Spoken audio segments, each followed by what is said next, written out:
First of all, Jazakumullah khairan to the IISC administration for making an event like this happen.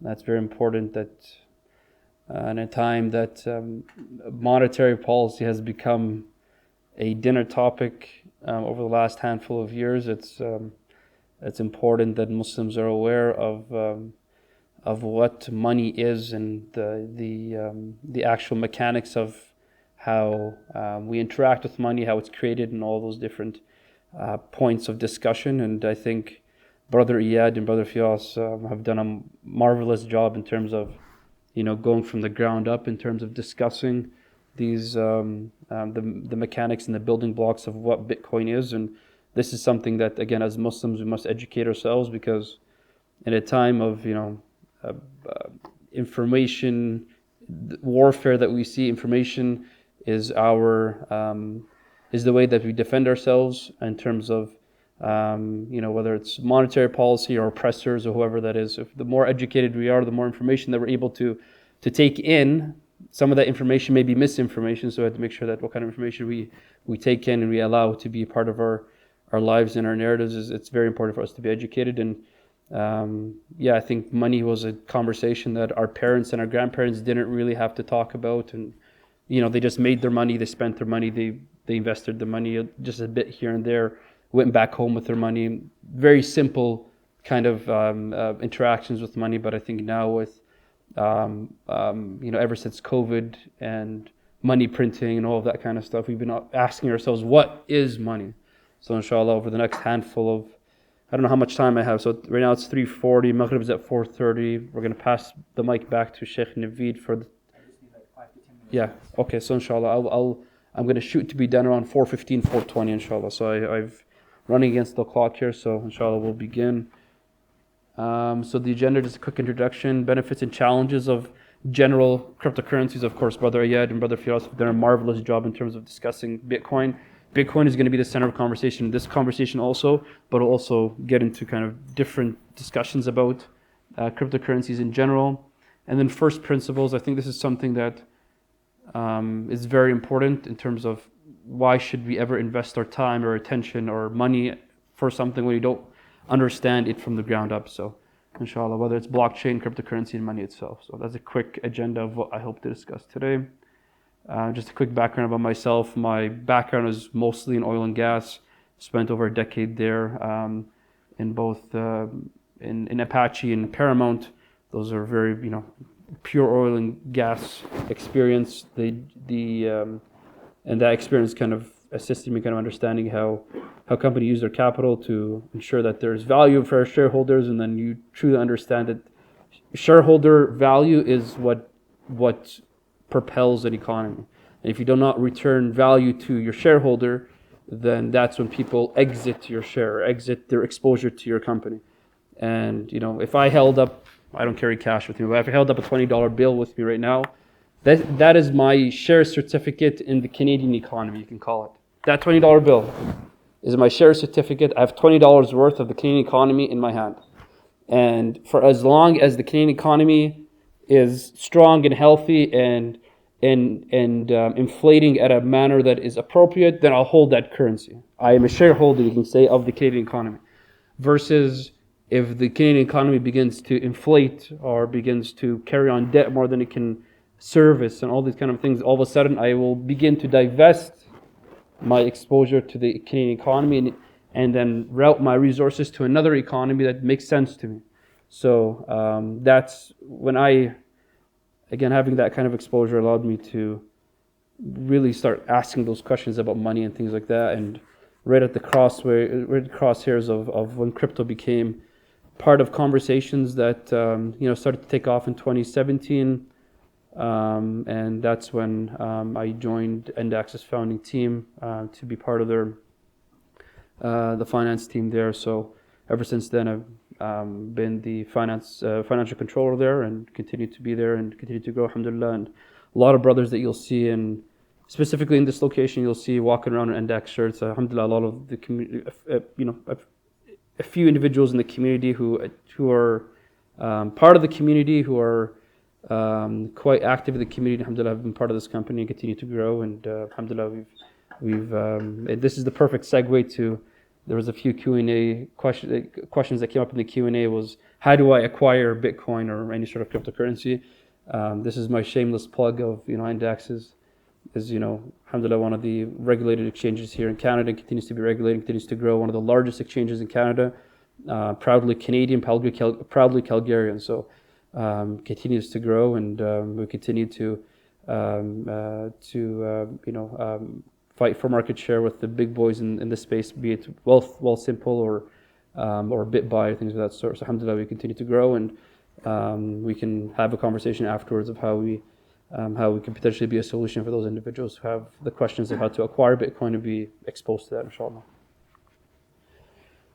So I think Brother Iyad and Brother Firas have discussed the blockchain in quite detail in terms of how it operates, the different layers, the different networks. And typically the buzzwords that you hear when you discuss blockchain is usually ICO. ICO is similar to an IPO. A company goes public. They engage in something called an initial public offering. Versus a coin is, I'm taking some sort of technology, some sort of plan, some sort of value to the marketplace, and I'm going to digitize that to some sort of token or some sort of coin. And from that coin, I then have my market cap, how much the market has valued my business, my technology, my idea, whatever it may be. So that is the ICO side of things, where the blockchain allows me to take my idea or my technology to market, much more simply than call it an IPO.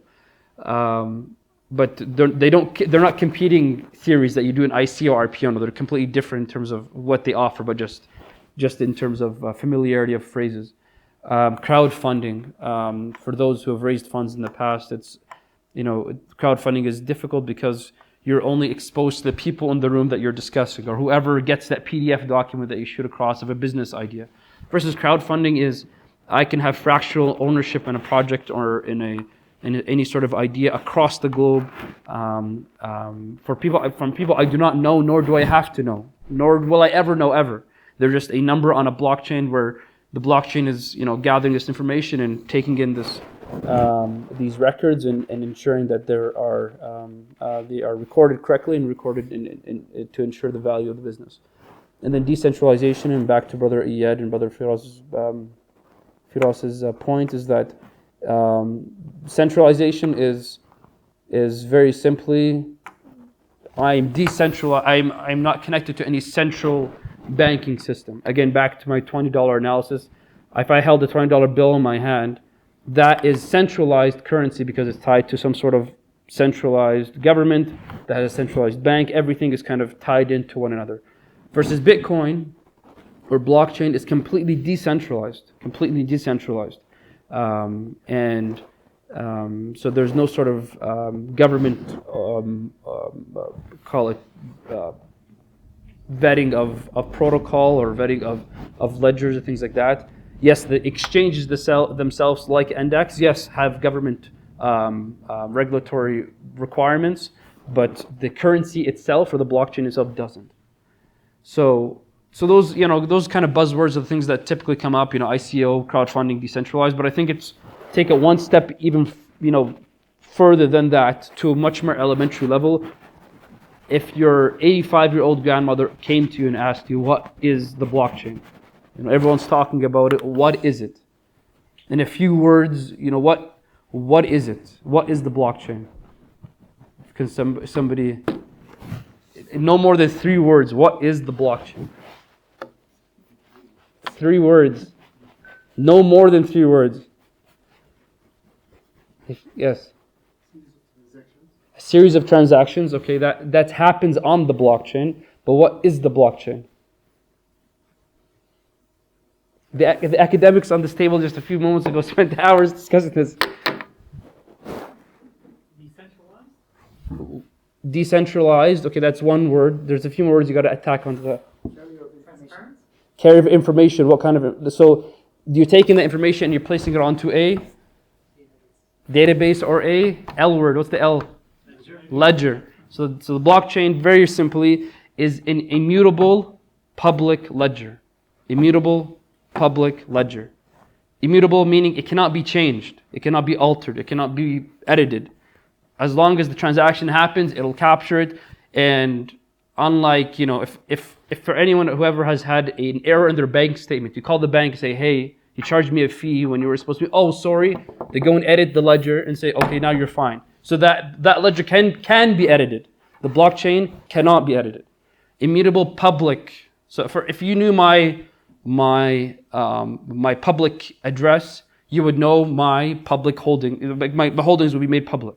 So everyone's addresses are specific to you, but at the same time, it is also public in terms of I can pull up your address right now and tell you this is how much Bitcoin you own, this is how much Ethereum you own, because it's public. But for as long as you keep that address private to yourself and not share it publicly, you can keep that to yourself.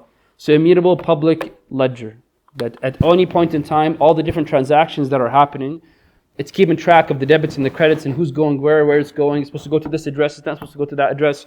So at any point in time, it's capturing everything. So immutable public ledger. And that goes back to the point when we have the conversations with the MBA students also in the University of Calgary, it's very important that they have this principle, like the first session they have in their program is like the theory of first principles.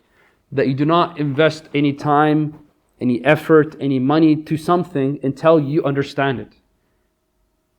You do not invest time, you do not invest money. And more valuable than money is your time than something you don't understand. And if you end up investing in something you don't understand, those are the people who invested their lifetime savings in Doge and whatever, those crazy coins. They do not understand what's going on. Their broke cousin told them about some coin and they go and just empty their savings, all of a sudden they're broke the next day. If you do not understand something, do not invest your time and money to it. Period. I invest in, be it, I even know what companies to say anymore because all these companies are now have some sort of exposure to the forces that oppress their brothers and sisters. But let's say Home Depot. I invest in Home Depot. Why? I own Home Depot stock. Why? Because I understand Home Depot. I go grab my hardware from there. I understand the business, things of that sort. I go and invest in whatever it may be because I deal with it on a daily basis. I may hold Apple stock because I interact with Apple every day. I have my laptop, I have my computer, I have my phone. So those kind of different sort of way of thinking about things. Do not invest your time and effort and money until you understand something. So to be, I can never be as articulate as Brother Firas and Brother Iyad, but if I were to take something very simply, just what is the blockchain? It is an immutable public ledger. So this is what, call it the cryptocurrencies sit on top of this blockchain. And then this is where we kind of move on. Okay, now we understand the blockchain, immutable public ledger. Okay, okay, cryptocurrencies, okay, understood.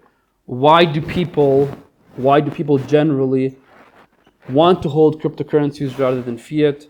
I think Brother Iyad made it very clear to us, custody of wealth. And somebody asked a question, I think the brother all the way on the right, I think he asked the question about where you can purchase a cold storage device, or something called ledger. The ledger, it looks like something actually like a USB stick almost.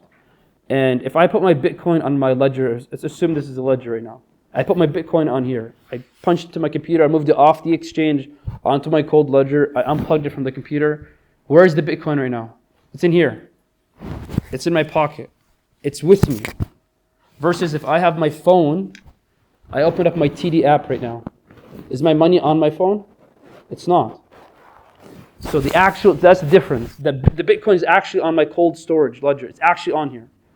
Versus my TD or my CIB, whatever bank I bank with, I open up my phone. I'm interacting with the digital economy. But is my money on my phone?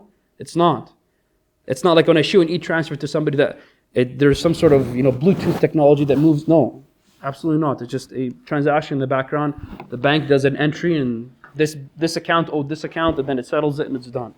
So that's kind of the major point of cryptocurrencies, that you have custody over your wealth. You have custody over your wealth, which is very, very important in this day and age. Effectiveness and efficiency. And I have in small writing versus dollarized economies. I'm Lebanese. If anyone, in the next few years, there's going to be finance courses about the debacle of the financial economy or the financial state of the economy of Lebanon.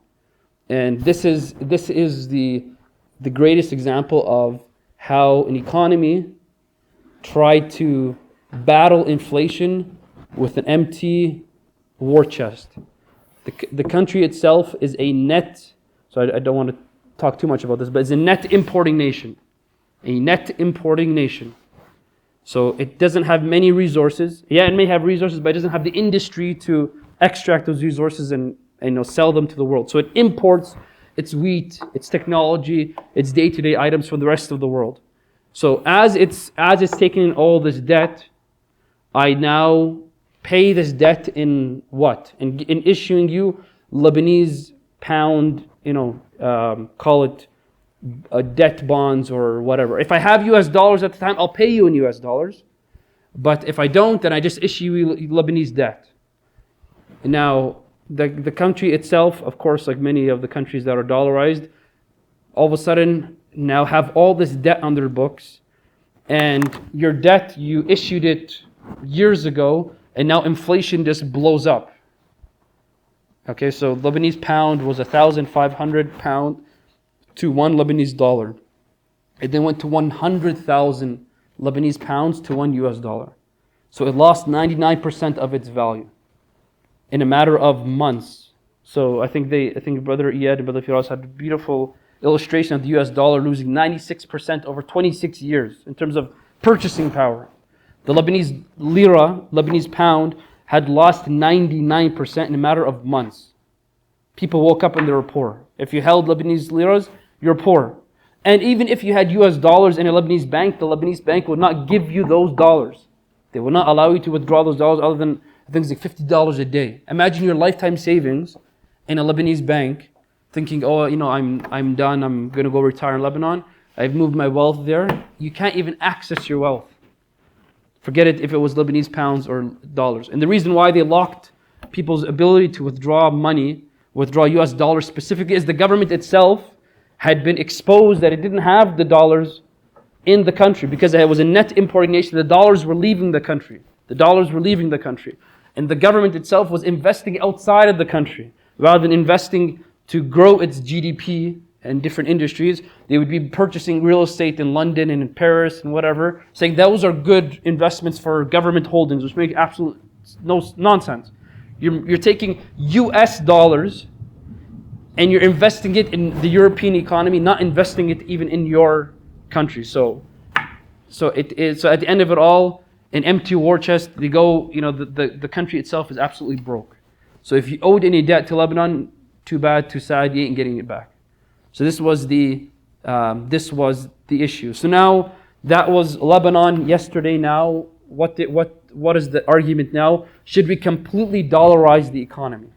Completely. Let's put away with Lebanese lira. Let's say goodbye to it.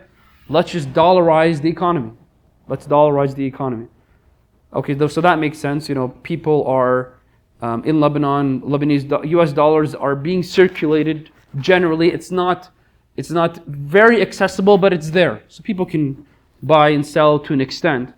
But what's the issue about holding other countries' currency in your local economy? Go ahead. You give away your sovereignty. Exactly. You've literally sold your soul. You've sold your soul to that economy. So Congress in the U.S. or the Federal Reserve is making modern monetary policy based on the U.S. dollar. You are a poor Lebanese farmer who has no vote in the U.S. economy, and you're exposed to their decisions, and you live on the other side of the world. So this is by using 100% of your reserves in your transaction ability, you've now exposed yourself to foreign policy. If Lebanon begins to not act so nice in terms of dealing with their neighbors to the south, Lebanon is all of a sudden at risk of the U.S. Completely decimating their economy. This is, and yeah, of course, this is of the easiest ways to lose your sovereignty completely, this is what they deal with every single day. Is that, we have to now play nice. Yes, we do have rogue people who do what they do in the South, but we have to play nice with the U.S. because we've sold our soul because of the problems of the past. We are at the mercy of a foreign sovereign country that we have sold our sovereignty to. So that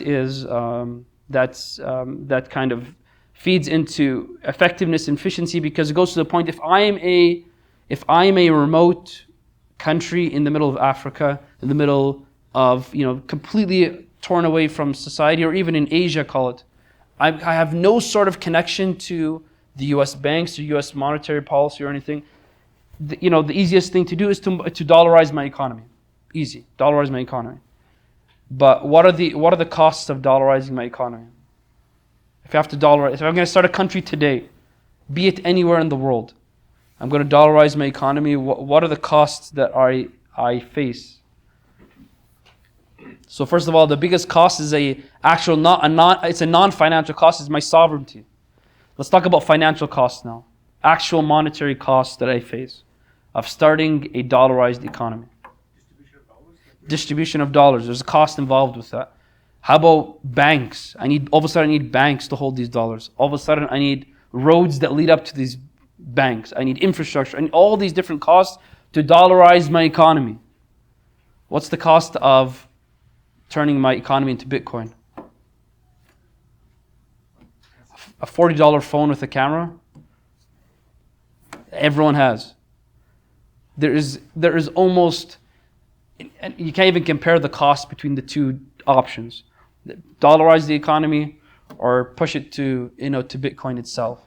And that's kind of the backdrop of the efficiency and the effectiveness, that I'm able to kind of, have a very strong monetary policy, because the protocol that it sits on top, the Bitcoin protocol, is one that is as solid as it comes in terms of battling against corruption or collusion, or the big I word, inflation.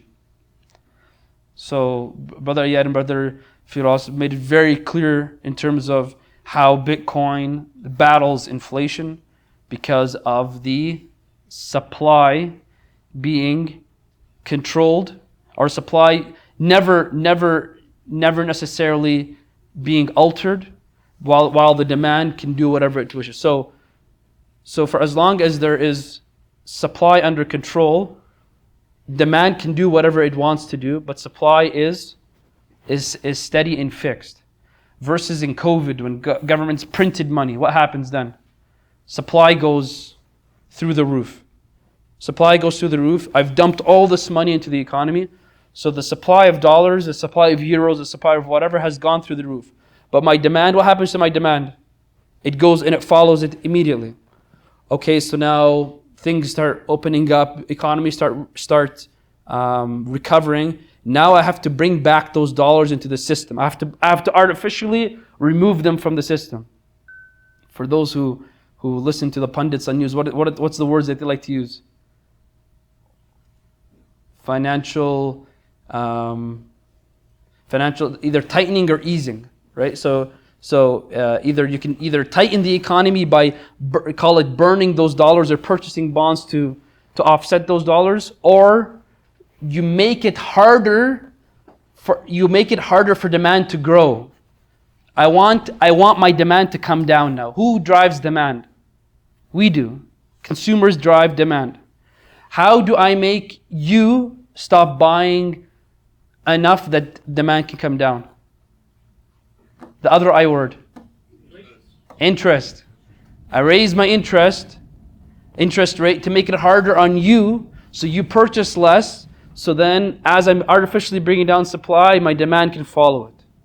So this is how, again, you can play with, you shouldn't be able to play with supply. You can play with demand all you wish, with raising interest rates and what, but for as long as one is malleable and one you can alternate, you should be able to have access to the other. And that's why this whole economy is literally interest based completely. That it has to, because you've now broken the artificial control and supply, you now have to break demand also with interest.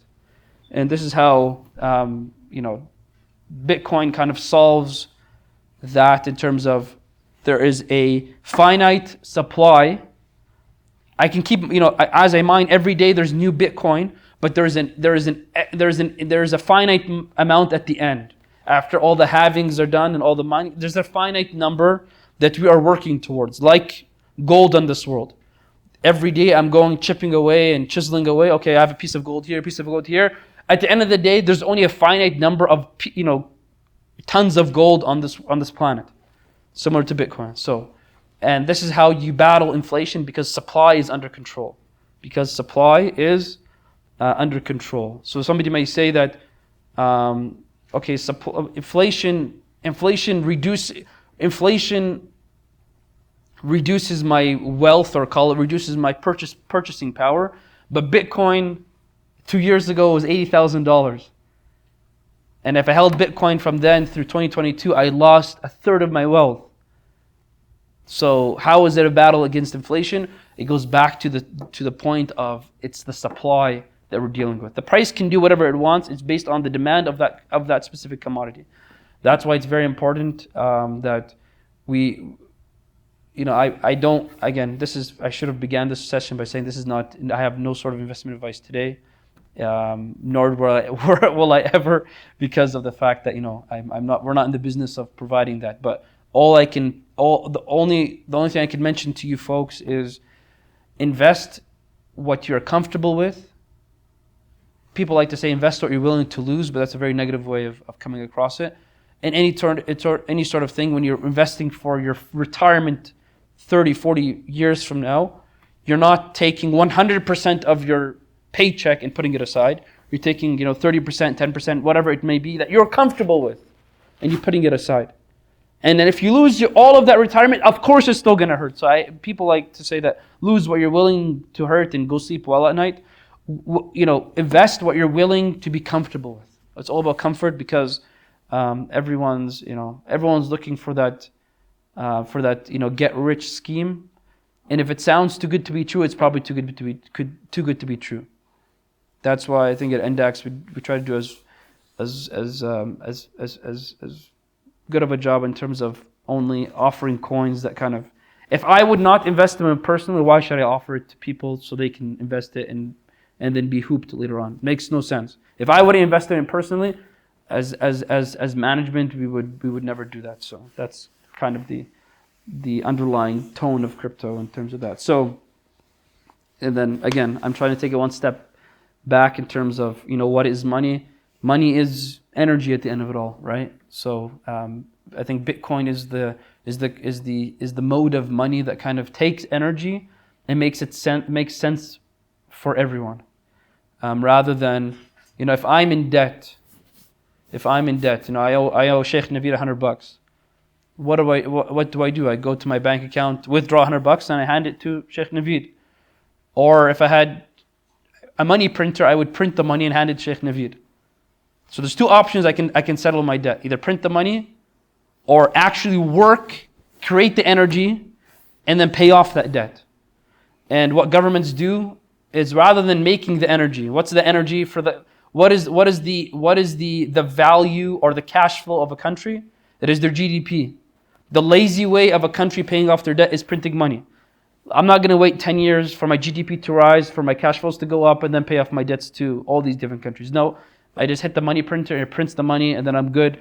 I added X amount of debt on my book, who cares? So there's two ways of going about it, and this is where the dhulm comes into play. That if you and I have debt on my books, I owe $100, and Sheikh Naveed also owes somebody else $100. If I have the ability to hit print, and he doesn't, that's dhulm. We have the same sort of access to that money.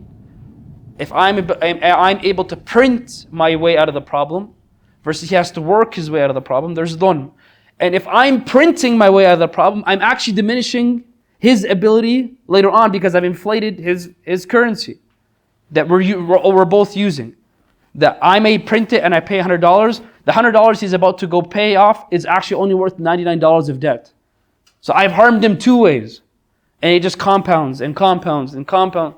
So this is the whole conversation. I think there's a lot of academics who discuss the dhulm of interest, the dhulm of riba, the dhulm of usury, which is great, but there has to be more academic conversation about the dhulm of inflation.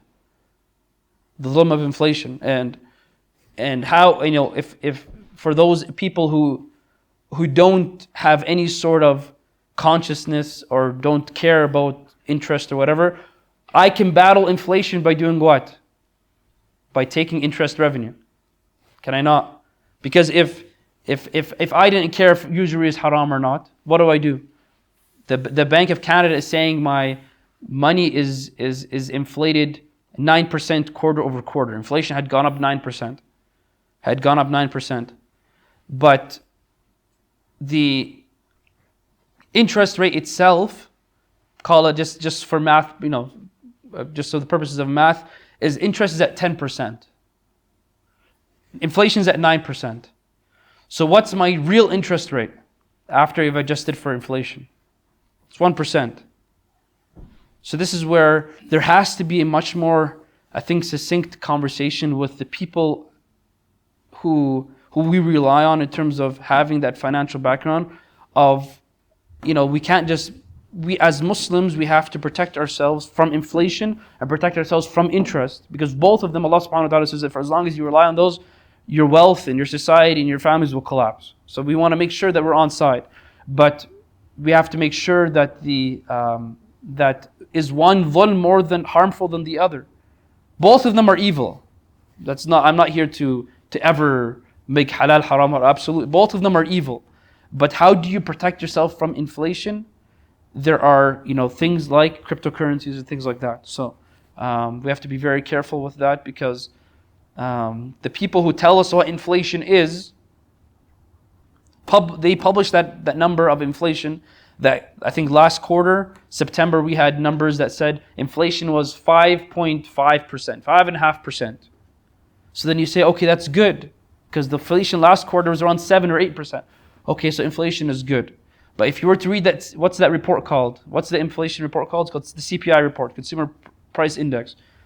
It had a massive asterisk beside the 5.5%. What did the Bank of Canada say? That measure excluded shelter. Has shelter gone up quarter over quarter? Absolutely. So by me removing shelter from the calculation, my inflation doesn't look so bad. Again, the conversation about dhulm.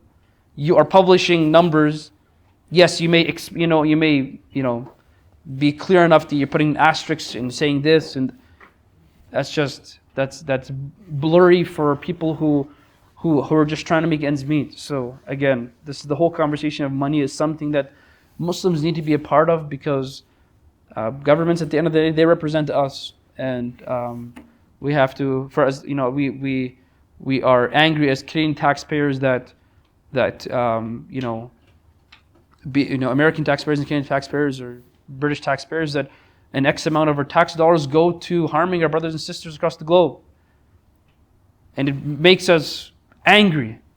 But there is no sort of way for us to actually denote the amount of dollars or the amount of value of our economy that's going there, because all of it is hidden by the Federal Reserve or the Bank of Canada or whatever. So it's very difficult. So this is where we have to be very careful in terms of, I'm the furthest thing from an anarchist, to be completely frank, but we want to be very, very vocal in terms of how our tax dollars are being used, modern monetary policy, and things of that sort. So something to consider, inshallah. Everyday benefits for us, as we have, of course, international remittances. Of course, there's to send dollars or other currencies across the globe to help others is something that's not as easy versus cryptocurrencies and things like that. It may be a little easier. Ease of high volume transfers, that's great. Transparency of source. I have a little reminder to myself, Abu Bakr radiallahu ta'ala anhu, that so if I have a Bitcoin on my ledger, I can trace that Bitcoin to every single transaction it has interacted with, every wallet it interacted with. What was the source of this? Who mined it? Who interacted with it? Who remitted it? Who received it? And now how did it end up in my cold storage today?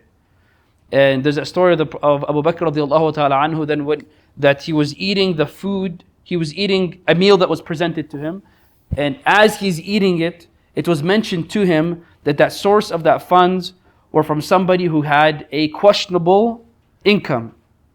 What did he do radiallahu ta'ala anhu? He vomited that food. He forced himself why? To show that that transparency of funds and transparency of the source of those funds are so important as a Muslim. That it's to know the source of everything, who had dealt with it, how it was initiated, all of that is something that I think Islam is a religion that is one that understands that the source of money or the source of anything, the source of our actions is the niyyah. Start with that. Islam is one that asks what is the source, because I can present something to you, I pray 5 times a day, but I'm only praying in the masjid so people can say, great job, I seen you at Salat al-Fajr today. But what's the source of why I'm doing it is my niyyah. This goes back to money itself, is the transparency to the source itself. What is the source that it is coming from? So that is something that I'd make mention to. Of course, recent events that have happened. Of course, everyone has seen the price of Bitcoin rally over the last handful of weeks, and people ask why and why now and things like that. I think the spot ETF regulation is something that's coming up. Again, that's of course something that as Muslims we have to know if we can be exposed to that, because there are some it's a packaged good or product that's being sold to us, so we still don't know what that is, but that's part of the reason why Bitcoin itself has rallied, because the demand, the market is foreseeing demand for Bitcoin, and hence there's a rally in the price. Adoption in developing world, back to Lebanon itself, along with dollarizing the economy, Lebanon has the number one adoption rate of Bitcoin in the world, in terms of proportionate to its population, because they see the dhulm. Our liras that we've worked 60 years for and put in savings are gone. The dollars itself, the access to it is not easy. What's the easiest way? Is a access to a currency that everyone has access to. Not only the governments, not only the rich and wealthy, but every single Lebanese person. So that's something to consider. And then governments considering digitized currencies. Of course, that's governments just, they try to regulate all these cryptocurrencies, and then sometimes you just got to give up and say, you know what, let's consider it since we're halfway there. We've digitized our economy by having e-transfers.